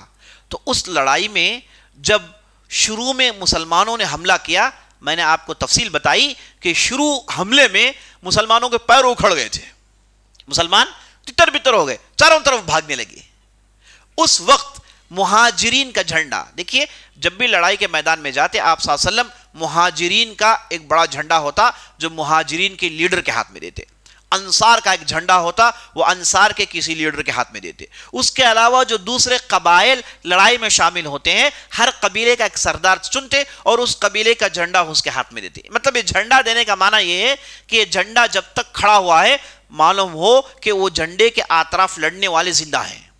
جب جھنڈا گر گیا تو معلوم کیا ہے, اطراف لڑنے والے ختم ہو گئے. اس زمانے میں لڑائیاں ایسی ہوتی ہیں. تو جب تک جھنڈا کھڑا ہوا ہے تو لڑنے والوں کے دل میں ہمت ہوتی ہے, ہارنے والوں کے پتے پانی ہو جاتے ہیں کہ بھائی ہمارا جھنڈا گر گیا. اب اس کے بعد وہ بھاگنا شروع کر دیتے ہیں, پیر ان کے اکھڑ جاتے ہیں. تو نبی صلی اللہ علیہ وسلم نے سالم کے ہاتھ میں, ابوبکر صدیق نے سالم کے ہاتھ میں مہاجرین کا جھنڈا تھمایا تھا, اور سالم اس جھنڈے کو لے کر جہاد کے میدان میں گئے تھے. لیکن پہلے ہی حملے میں, پہلے ہی جھڑپ میں مسلمانوں کے پیر اکھڑ گئے, مسلمانوں کے پیر اکھڑ گئے. انہیں نہیں معلوم تھا کہ یہ معرکہ کتنا سنگین ہے. کئی ایک صحابہ نے یہ صراحت کہی ہے, اپنے باتوں میں اپنے لوگوں سے کہا ہے کہ ہم نے بہت سارے لڑائیاں تو لڑی ہیں, ہم نے احد ہے نا, احد ہو گیا, بدر ہو گیا, احزاب ہو گیا, بڑے بڑے معرکوں کو ہم نے سر کیا ہے, لیکن جس انداز سے معرکہ یمامہ میں ہم آزمائے گئے ویسے اس سے پہلے ہم کبھی آزمائے نہیں گئے. تو بڑے بڑے صحابہ اس معرکے میں انہوں نے بہت ساری چیزوں کو جھیلا. تو یہاں پر پہلے جھڑپ میں پیر اکھڑ گئے, اور جن لوگوں کے پیر اکھڑ گئے تھے اس میں سالم مولا ابو حذیفہ بھی تھے. ان کے پیر اکھڑ گئے اور وہ جھنڈا لے کے پیچھے بھاگنے لگے. بعد میں وہاں پر بعض نفوس قدسیہ, بعض نیک لوگوں نے آواز اونچی کی، کہا اے اہل قرآن کہاں جا رہے ہو؟ تو بعد میں لوگ پھر جمع ہوئے، پھر حملہ کرنے کے لیے آئے۔ جب پھر جمع ہوئے، سالم مولا جھنڈا لے کر پھر پہنچے، تو بعض مہاجرین نے کہا اے سالم تم بھاگو مت، اے سالم تم پلٹ کے بھاگو مت، جھنڈا مت گراؤ۔ سالم پیچھے تو ہٹے تھے لیکن جھنڈا نہیں چھوڑے تھے۔ تو سالم نے کہا کہ میں کیسے قرآن پڑھنے والا رہوں گا اگر میں اس جھنڈے کو گرا دوں؟ تو میں کیسے قرآن پڑھنے والا بن سکتا ہوں اگر میں اس جھنڈے کو گرا دوں؟ تو وہ جھنڈا تھام کے کھڑے ہو گئے۔ دوبارہ مسلمانوں نے بڑی تیزی سے حملہ کیا، تو وہاں پر یہ جھوٹے نبی کے دعوے داروں پر نقصان ہوا، لیکن پھر انہوں نے حملہ کیا، پھر مسلمانوں کے پیر کئی بار اکھڑے، کئی بار وہ پیچھے ہٹنے لگے۔ تو جب 2-3 مرتبہ ایسا ہو گیا، سالم نے کہا کہ ایسا نہیں چلے گا، کہا کہ ایسی لڑائی ہم لڑتے ہی نہیں ہیں، یہ کیسی لڑائی ہو رہی ہے ادھر، سمجھ میں نہیں آ رہا، ہم لوگ بھاگ جا رہے ہیں، پیر ہمارے بار بار اکھڑ جا رہے ہیں، یہ کیسی لڑائی ہم لڑ رہے ہیں؟ تو کہا کہ اب اس بار پیچھے نہیں ہٹیں گے۔ یہ کہہ کے سالم اور کئی لوگوں نے گڈھا کھودا، گڈھے میں اپنے 2 پیر ڈال لیے۔ کہا کہ اب بھاگنے کی بات نہیں، اب جو بھی ہوگا یہی ہوگا، جو بھی لڑائی ہوگی یہی ہوگی۔ اب اس کے بعد جب پیروں کو انہوں نے مٹی میں دفن کر لیا تو یہ کھڑے ہو گئے، گھمسان کی لڑائی شروع ہوئی، ان کے بازوؤں کو کاٹ دیا گیا، لیکن یہ کسی بھی حالت میں جھنڈے کو گرنے نہیں دیے، اور آخر کار یہ جب شہید ہو گئے، ان کی ناش کو اٹھایا گیا تو ان کے ناش کے پاس انہوں نے جھنڈا کھڑائی رکھا تھا، گرنے نہیں دیا، یہ شہید ہو گئے، یہ شہید ہو گئے۔ اور اس کے بعد ان کے جو آقا ابو حذیفہ تھے وہ بھی اس لڑائی میں ان کے ساتھ تھے۔ تو یہ دونوں کا تعلق باپ بیٹے جو منہ بھولے ہیں، ان کا اصل تعلق آقا اور غلام کا تھا، لیکن اس سے زیادہ ان کے اندر ایمانی رشتہ، ایمانی اخوت اتنی تھی کہ دونوں ایک ہی جگہ شہید ہو کے پڑے ہوئے ہیں، ان کے پیر کے پاس ان کا سر، ان کے پیر کے پاس ان کا سر۔ اس عالم کو لوگ جب دیکھتے ہیں تو زار و قطار رونے لگتے ہیں، کہتے ہیں کہ ان کے درمیان جہاں کچھ اور رشتہ بھی تھا، ساتھ ساتھ آج انہوں نے دکھا دیا کہ ان کے رشتے کی بنیاد ایمان تھی، ان کے رشتے کی بنیاد اسلام تھا، اس کے لیے ہم جڑے ہوئے تھے، اللہ کے دین کے لیے ہم جڑے ہوئے تھے۔ انہوں نے مر کر اس کا ثبوت دے دیا، ان کے پیروں کے پاس ان کا سر، ان کے سر کے پاس ان کا پیر۔ تو اس سے لوگوں نے بڑے تعجب سے دیکھا۔ تو یہاں پر یہ شہید کر دیے گئے۔ یہ ابو بکر رضی اللہ عنہ کا زمانہ تھا، ہم جانتے ہیں، اور سالم مولا ابو حذیفہ اور دوسرے لوگوں کی شہادت کی وجہ سے عمر بن خطاب بے قرار ہوئے۔ دیکھیے ان کے بے قرار ہونے کی سب سے مضبوط سبب کیا ہے کہ ایسی شخصیتیں شہید ہو گئی ہیں، اب اللہ کے کلام کی حفاظت کی بات کرنی ہی کرنی ہے۔ تو بعد میں زید بن ثابت کو بلایا گیا، بعد میں انہیں ذمہ داری دی گئی، اور عمر بن خطاب رضی اللہ عنہ انہیں ہمیشہ یاد رکھتے تھے۔ ایک مرتبہ ایک مجلس میں بیٹھے، بڑے بڑے لوگ ان کے ساتھ بیٹھے ہیں، اور کبھی کبھار ایسی مجلسیں بھی ہو جاتی تھی، لیکن فالتو باتیں نہیں ہوتی، مجلسوں میں علمی باتیں ہوتی تھی، دین و دنیا کی باتیں ہوتی تھی، فائدے والی باتیں ہوتی تھی۔ تو عمر بن خطاب اپنے لوگوں کو ساتھ لے کر بیٹھے اور لوگوں سے کہا کہ چلو بھائی، ہر آدمی اپنی خواہش بتائیں کہ وہ اس دنیا میں دیکھنا کیا چاہتا ہے۔ کسی نے کہا کہ میری خواہش ہے کہ میں جنت جاؤں، کسی نے کہا میری خواہش فلاں ہے، کسی نے کہا کہ میری خواہش یہ فلاں ہے۔ تو سبھوں نے بعد میں عمر بن خطاب کو چہرے کو دیکھا، وہ ان کے جوابات سے مطمئن نہیں ہو رہے تھے۔ تو ان سے ان لوگوں نے پوچھا کہ اے عمر بن خطاب، آپ کیا چاہتے ہیں بتائیے۔ تو عمر بن خطاب نے کہا کہ اس مجلس میں اگر حذیفہ بن یمان ہوتے، اگر اس مجلس میں سالم مولا ابو حذیفہ ہوتے، اگر اس مجلس میں ابو عبیدہ ہوتے، ان لوگوں سے ان مجلسوں کو بھرا جاتا تو کتنا اچھا ہوتا۔ تو یہ کئی زمانے تک ان شخصیات کو یاد رکھے ہوئے تھے، بھولے نہیں تھے۔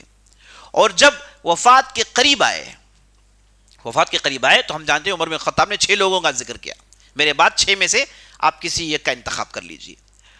تو اس وقت کہتے ہیں اگر سالم مولا ابو حذیفہ زندہ ہوتے اور ابو عبیدہ بن جراح زندہ ہوتے، ان دونوں میں سے کسی کے ہاتھ میں میں خلافت دے کے بڑے آسانی سے چلے آتا، بڑی آسانی سے۔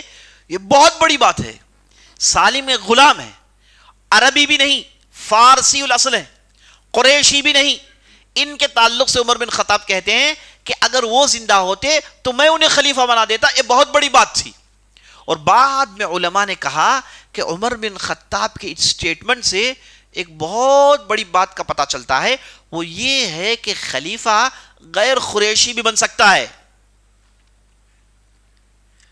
دیکھیے جب نبی صلی اللہ علیہ وسلم اس دنیا سے چلے گئے تو صحابہ جمع ہوئے کسی کو خلیفہ بنانے کے لیے، تو وہاں پر ابو بکر صدیق نے جو تقریر کی، اس تقریر میں کیا کہا؟ الائمۃ من قریش، کہا کہ لیڈرز جو ہیں یہ قریش سے ہوں گے، اور اہل السنہ والجماعہ کا عقیدہ یہ ہے کہ خلیفہ بنے گا تو کس سے بنے گا؟ قریش سے بنے گا، قریش ہی سے بنے گا۔ قریش کی صحیح رائے ہے کہ خلیفہ اگر کوئی بنے گا تو کس سے ہو؟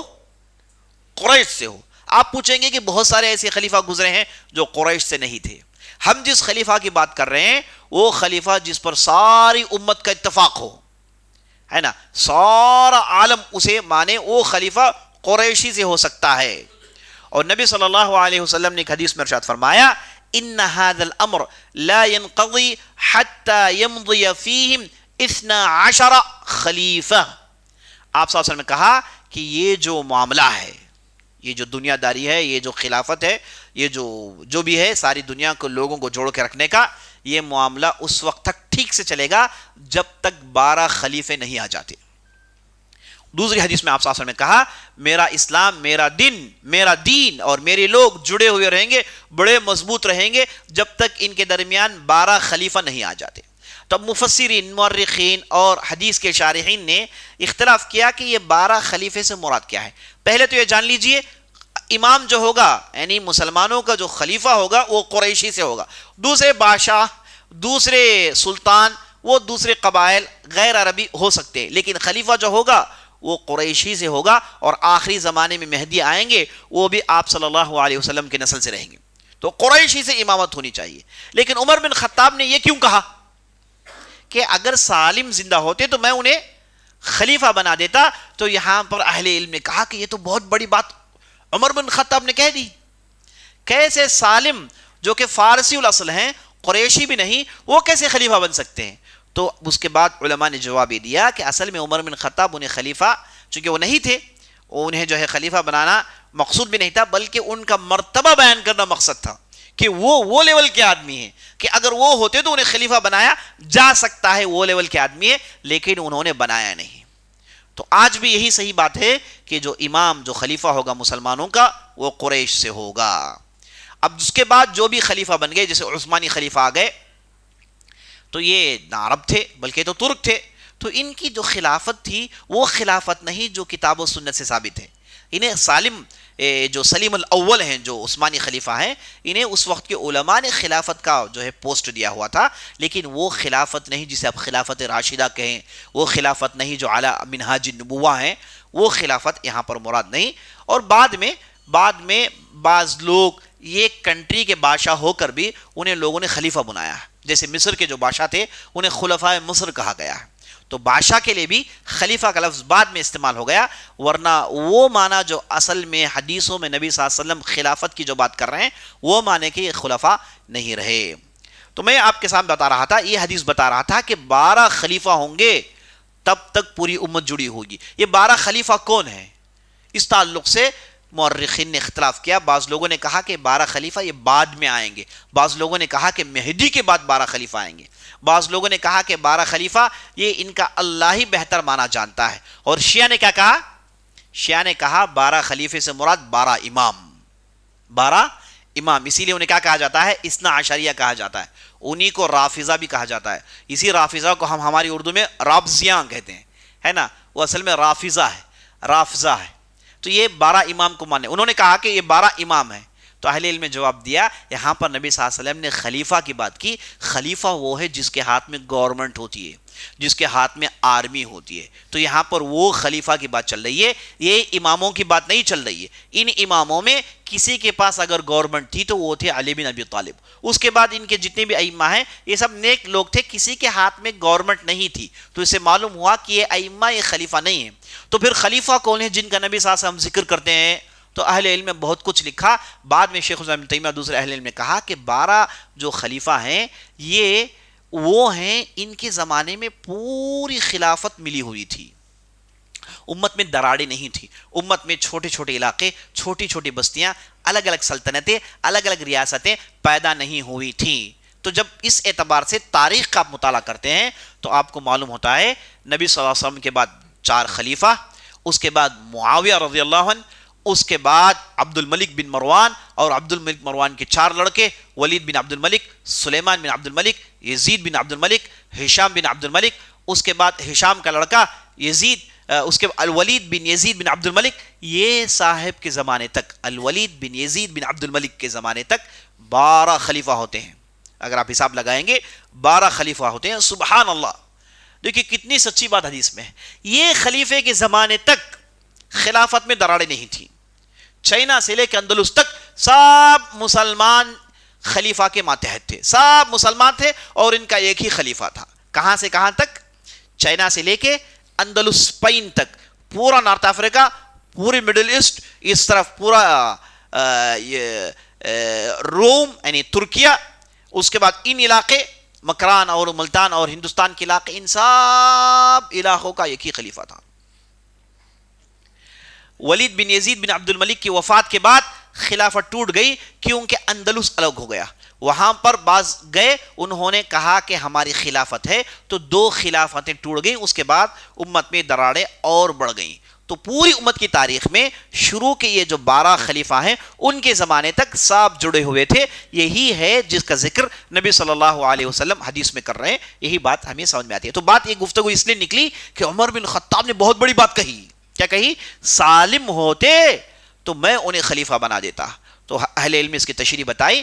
یہاں پر عمر بن خطاب اصل میں خلیفہ نہیں بنا رہے تھے، وہ اصل میں سالم مولا ابو حذیفہ کا مرتبہ بیان کر رہے تھے کہ یہ واقعی بہت بڑے مرتبے والے ہیں. تو اس کے بعد ان کی وفات تو آپ نے سن لی.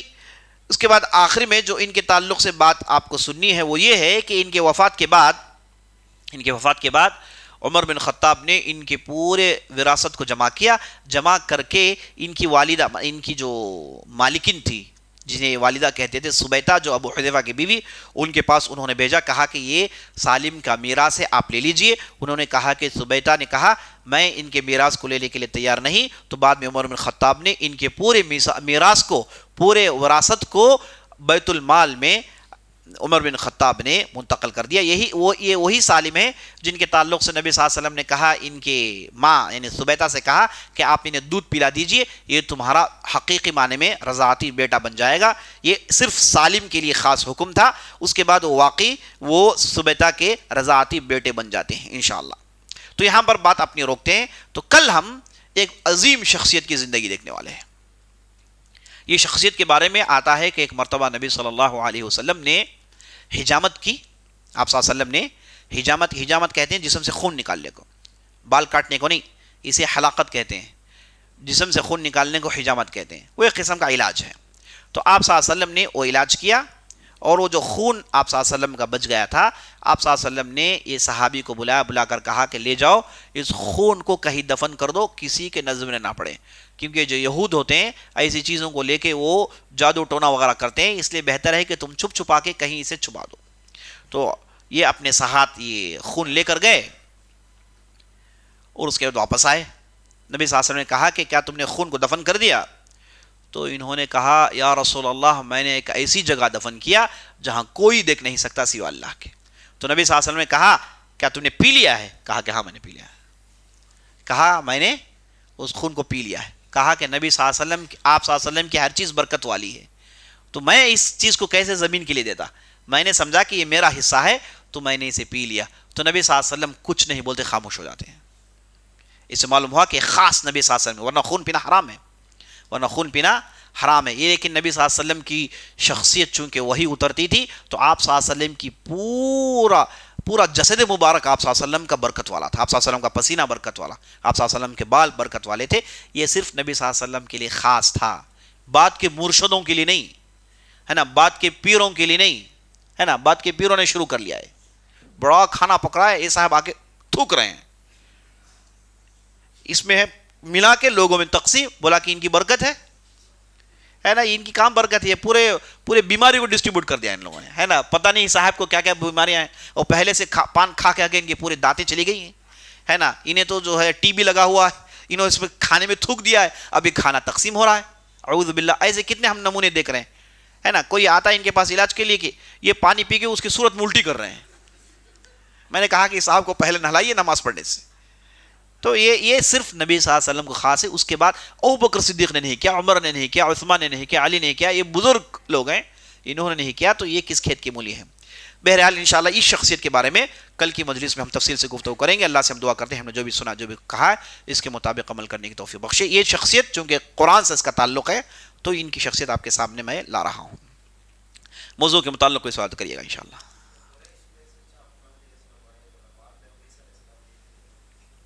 سوال کر رہے ہیں کہ آپ نے کہا کہ خلیفہ جو ہوں گے وہ قریشی سے ہوں گے, تو بعد میں عیسیٰ علیہ السلام آئیں گے تو وہ کیا معاملہ ہے؟ عیسیٰ علیہ السلام نہ خلیفہ رہیں گے نہ وہ نبی رہیں گے, بلکہ وہ مسلمانوں کے امام رہیں گے.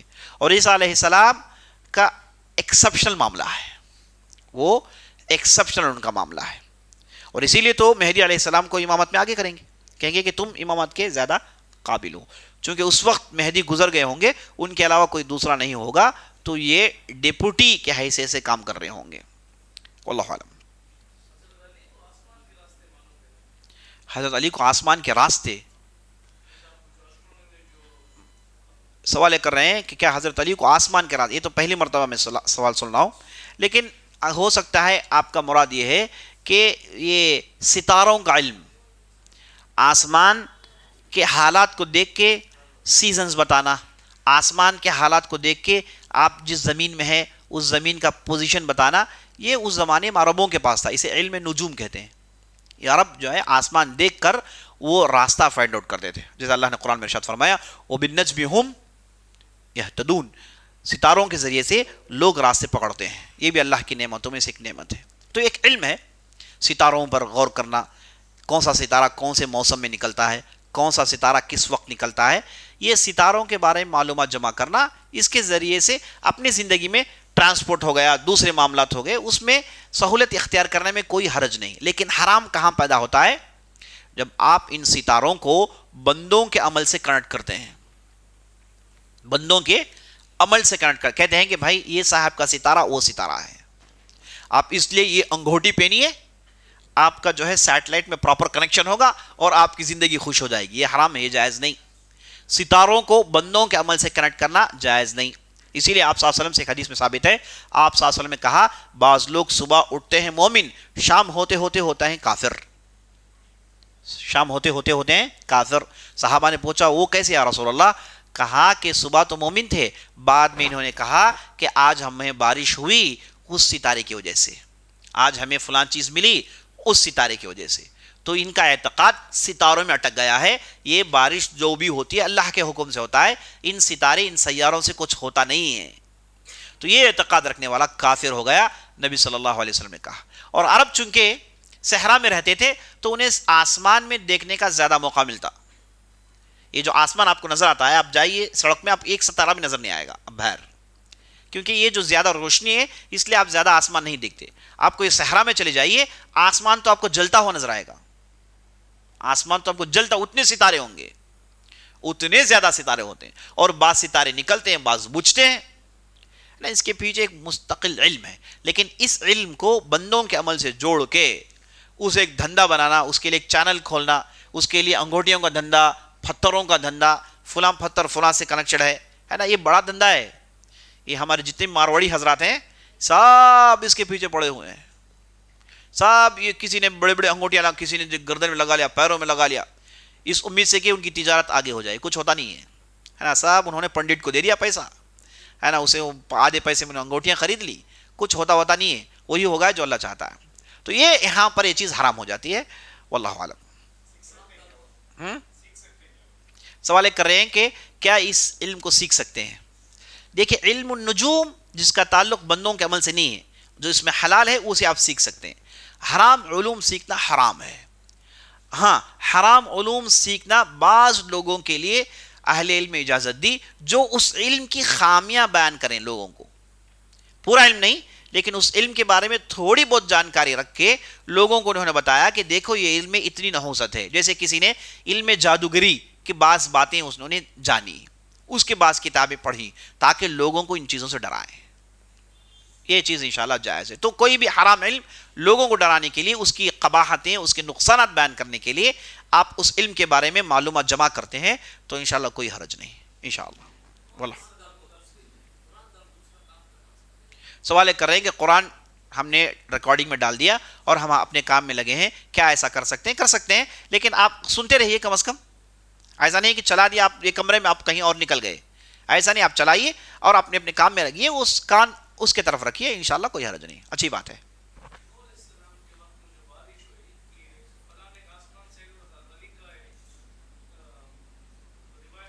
نہیں, کہہ رہے ہیں کہ نوح علیہ السلام کے جو زمانے میں جو بارش ہوئی اس میں علی رضی اللہ, میں تو نہیں جانتا بھائی, میں اس تعلق سے علم نہیں رکھتا.